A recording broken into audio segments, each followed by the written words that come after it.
Ambati Silks, Kanchipuram Saree Store, now in Vijayawada. Exclusive Pattu Sarees, Salwas and Lehengas.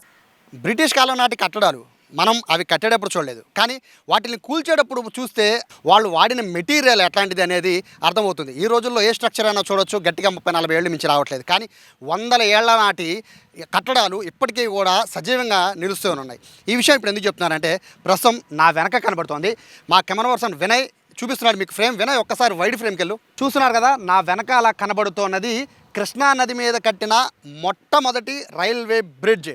ఆ bridge కట్టింది 1890 సంవత్సరంలో. So దాదాపుగా మళ్ళీ 1980 సంవత్సరంలో, అంటే దాదాపుగా 100 ఏళ్ల తర్వాత పూర్తిగా ఈ బ్రిడ్జిని ఆపేశారు. పైన ఉన్న మొత్తం అంతా కూడా ట్రాక్ని తీసేసిన తర్వాత సజీవంగా మిగిలాయి ఇక్కడ ఉన్న 12 అతి పెద్ద పిల్లర్స్. సో ఈ పిల్లర్స్ని ఇప్పుడు తొలగించే కార్యక్రమం అనేది రైల్వే డిపార్ట్మెంట్ చేపడుతోంది. ఈ కథ మొత్తం వింటే నిజంగా అప్పట్లో వాడిన మెటీరియల్స్ కానీ, లేకపోతే అప్పుడు పడిన కష్టం కానీ నిజంగా కళ్ళ ముందు కనబడుతూనే ఉంటుంది. అసలు ఏం జరిగింది, ఇప్పుడు పిల్లర్స్ని ఎందుకు తీసేస్తున్నారు, తీసిన తర్వాత ఇక్కడ ఏం కట్టబోతున్నారు, ఈ కట్టిన విధానం ఏంటి, ఇవన్నీ కూడా ఈ స్టోరీలో తెలుసుకుందాం రండి.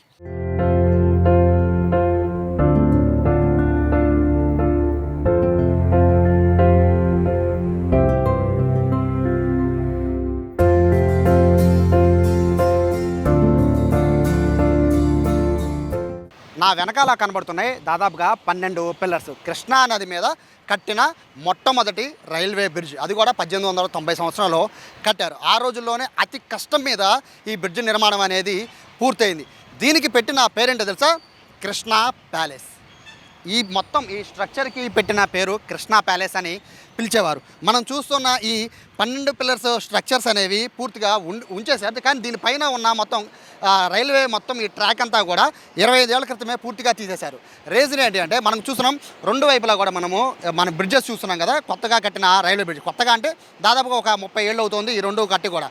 అయితే ఇవి కట్టడానికి ప్రధాన కారణం ఏంటి అంటే, 1890 సంవత్సరంలో ఇక్కడ మనం చూస్తున్న ఈ రైల్వే బ్రిడ్జ్ని అప్పట్లో నిర్మాణం చేసింది రైల్వే డిపార్ట్మెంట్. అంటే బ్రిటిషర్స్ అప్పట్లో దీన్ని నిర్మాణం చేశారు. అయితే అప్పట్లో నిర్మాణం దేనికి చేశారు అంటే, కేవలం ఇక్కడ ప్రకాశం బ్యారేజ్ దగ్గర మాత్రమే, అంటే అప్పుడు బ్యారేజ్ కూడా ఇంకా కట్టలేదు, కానీ రాకపోకలు ఇటు కృష్ణా గుంటూరు మధ్య రాకపోకలు సాగించడానికి చాలా కష్టంగా ఉండేది రైల్వే పరంగా. అంటే ఈ ట్రైన్స్ వెళ్ళాలి అంటే కనుక ఇటు రాకపోకలకి పూర్తిగా ఇటు అంతరాయంగా ఉండేది. ఒక విధంగా చెప్పాలంటే సౌత్ స్టేట్స్కి నార్త్ స్టేట్స్కి మధ్యలో వెళ్ళాలి ట్రైన్స్, అంటే గూడ్స్ వెళ్ళాలంటే మాత్రం ఖచ్చితంగా ఒక బ్రిడ్జి కట్టాలని అప్పట్లో బ్రిటిషర్స్ దానికి సంబంధించి దాదాపుగా ఒక 2-3 ఏళ్ల పాటు ఇక్కడ బ్రిడ్జి నిర్మాణానికే వాళ్ళకి సంబంధించిన ప్లానింగ్ కోసమే 2-3 ఏళ్ల సమయం తీసుకున్నట్టుగా కూడా మనకు చెప్తున్నారు. ఇక్కడ మనం పరిశీలిస్తే అన్నిటికంటే ముఖ్యంగా ఏవి వాడారు, ఏం మెటీరియల్ ఈ రైల్వే బ్రిడ్జ్ నిర్మాణానికి వాడారు అనేది చాలా చాలా ఇంపార్టెంట్. ఒకసారి మనం ఇక్కడ బ్రిడ్జికి సంబంధించి మొత్తం కూడా పిల్లర్ని కూల్ చేస్తున్న తర్వాత ఇక్కడ మనం ఒకసారి రాళ్ళు చూస్తున్నాం కదా, మీరు ఆశ్చర్యపోతారు ఈ విషయం చెప్తే. బేసిక్గా ఇటువంటి పెద్ద పెద్ద కన్స్ట్రక్షన్స్లో భారీగా సిమెంట్ని వాడుతూ ఉంటారు, కానీ సిమెంట్ వాడకం అప్పట్లో లేదు. బ్రిటిషర్స్ ఇది కట్టేటప్పుడు, అంటే 1890 ఆ సంవత్సరంలో కట్టేటప్పుడు సిమెంట్ వాడకం పెద్దగా లేదు. ఆ టైంలో ఏం చేశారు అంటే, సున్నం, ఇసుక, కరక్కాయ పౌడర్, బెల్లం పాకం. నిజమే, ఇదంతా కూడా నేను కూడా ఈ విషయాలు తెలుసుకున్నప్పుడు చాలా ఆశ్చర్యపోయాయి, ఇదంతా జరుగుతుందా అని. కానీ ఇప్పుడు మనం చూస్తున్న అనేక కట్టడాలు, పురాతన కట్టడాలు హైదరాబాద్లో చాలా ఉంటాయి. సో అటువంటి అనేక కట్టడాలకి ప్రధాన కారణం ఇటువంటివే. సున్నము, ఇసుక, కరక్కాయ పౌడర్, బెల్లం పాకం వంటి మిశ్రమాలతో తయారు చేశారు. ఆ తయారు చేసిన తర్వాత వీటిల్లో వాడిన ఐరన్ కూడా, అంటే ఈ ఏవైతే పిల్లర్స్ ఉన్నాయో ఈ పిల్లర్స్కి గడర్స్ ఉంటాయి, ఆ గడర్స్ని రాట్ ఐరన్ అనే ఒక మెటీరియల్తో వీటిని తయారు చేశారు. అయితే ఇక్కడ మనం చూస్తున్న ఇవన్నీ కూడా పగలగొట్టిన తర్వాత, అంటే 100 ఏళ్ల తర్వాత కూడా ఇలా ఉన్నాయంటే కారణం ఏంటంటే, అప్పట్లో వాడిన ఈ మెటీరియల్స్ మాత్రమే.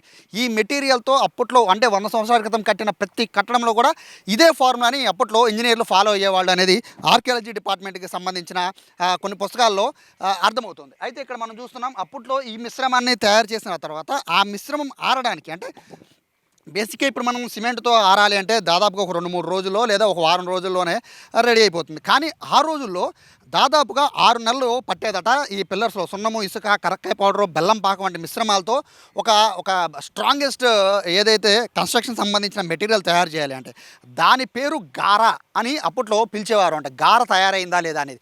ఆ గార ఆరడానికి దాదాపుగా 5 నెలల నుంచి 6 నెలల సమయం ఆ గార ఆరడానికే సమయం పట్టేదంట. ఆ సమయం పట్టిన తర్వాత, అంటే ఈ పిల్లర్ లోపల ఈ మెటీరియల్ అంతా వేస్తే తప్ప ఇటువంటి అతి పెద్ద పిల్లర్ అనేది మన కళ్ళ ముందు కనబడుతోంది. ఇందులో ఏమాత్రం సిమెంట్ వాడలేదు.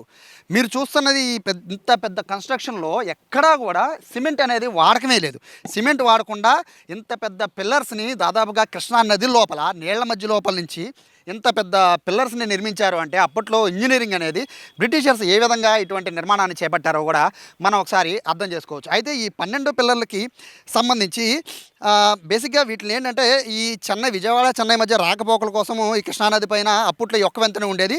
అయితే ఈ నిర్మాణాన్ని కూడా ఎందుకు ఆపేశారు అంటే 1890 సంవత్సరంలో దీన్ని ప్రారంభించిన తర్వాత దీని లైఫ్ అనేది 100 ఏళ్ళుగా అప్పట్లో ఇంజనీర్లు చెప్పారట.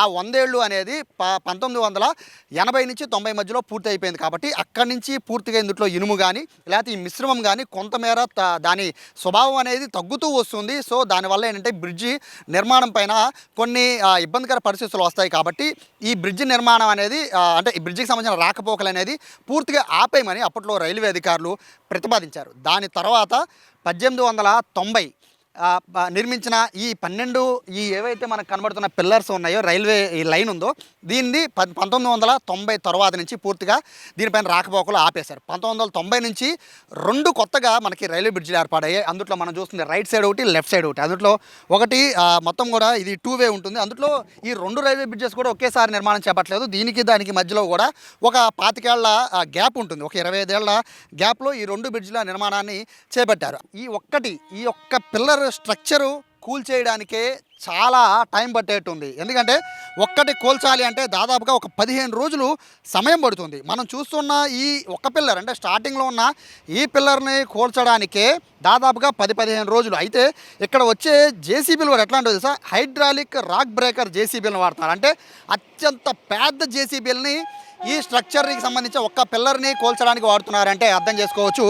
ఇక్కడ దాదాపుగా ఒక్కొక్క పిల్లర్ని కూల్చడానికి 15 రోజులు సమయం పట్టినా ఈ 12 పిల్లర్ని కూడా కూల్చాలి, అది కూడా వర్షాకాలం వచ్చే లోపే కూల్చాలి అని చెప్పి రైల్వే అధికారులు భావిస్తున్న నేపథ్యంలో మే చివరి నాటికి ఈ ఏదైతే మనం చూస్తున్న కృష్ణా ప్యాలెస్ అనే ఈ బ్రిడ్జ్ అనేది పూర్తిగా మనకి కనుమరుగైపోయే అవకాశం ఉంటుంది. సో చరిత్రకి సాక్ష్యాలు కొన్ని మాత్రమే ఉంటాయి. ఆ కొన్నిట్లో మనం చూస్తున్న విజయవాడలో మొట్టమొదటి రైల్వే బ్రిడ్జ్ ప్రస్తుతం ఇది కేవలం ఇప్పటి వరకు కూడా పిల్లర్స్ మాత్రమే నిలబడి అప్పటి స్ట్రక్చర్కి ఒక అద్భుతమైన ఉదాహరణగా ఇది నిలబడ్డాయి. బట్ రాబోయే రోజుల్లో ఇక్కడ మరొక స్ట్రక్చర్ కట్టాలి కాబట్టి ఇక్కడ పూర్తిగా వీటిని తొలగించే ఏర్పాటు చేస్తున్నారు. అయితే ఎలా పడితే అలా వీటిని తొలగించకూడదు. ఎందుకంటే బేస్మెంట్ లోపల నుంచి పూర్తిగా వీటిని తొలగించాలి అంటే పక్కనున్న 2 రైల్వే బ్రిడ్జిలకి ఇబ్బంది కలగకుండా ఉండడం కోసమని కొంచెంగా ఈ మొత్తం ఈ రైల్వే సంబంధించిన పిల్లర్స్ నిర్మాణం అనేది వీటిలన్నింటినీ కూడా కూల్చివేస్తున్న పరిస్థితి కనబడుతుంది. ఏదేమైనప్పటికీ కూడా ఇప్పుడు అంటే మనం చూస్తున్న ఈ 2 రైల్వే బ్రిడ్జిలకి వాడిన సిమెంట్ కానీ మెటీరియల్ కానీ టాప్ క్వాలిటీయే. బట్ అప్పట్లో ఏమీ లేని సమయంలో అంటే ఈ మెటీరియల్ తేవడానికి కూడా ఓడల నుంచి షిప్పుల నుంచి మచిలీపట్నం తెప్పించి మచిలీపట్నం నుంచి ఇక్కడికి తరలించేవారని కూడా చెప్తున్న నేపథ్యంలో ఇటువంటి పిల్లర్లని చూడాలి అంటే మళ్ళీ చూడలేం. ఉన్న పిల్లర్లని తీసేస్తున్నారు కాబట్టి ఒక పక్క తీసేసి ఇక్కడ వేరే రైల్వే లైన్ ఏర్పాటు చేస్తే సంతోషమే. కానీ ఇటువంటి చరిత్రకి గుర్తుగా ఆనవాళ్ళు ఉన్న ఇటువంటి రైల్వే పిల్లర్స్ని తీసేస్తే మాత్రం కాస్త బాధగానే ఉన్నప్పటికీ విజయవాడ రూపురేఖలు మారడానికి మాత్రం ప్రధాన కారణం సజీవంగా నిలబడ్డ ఈ 130 ఏళ్ల ఈ పిల్లర్, ఈ రైల్వే బ్రిడ్జ్.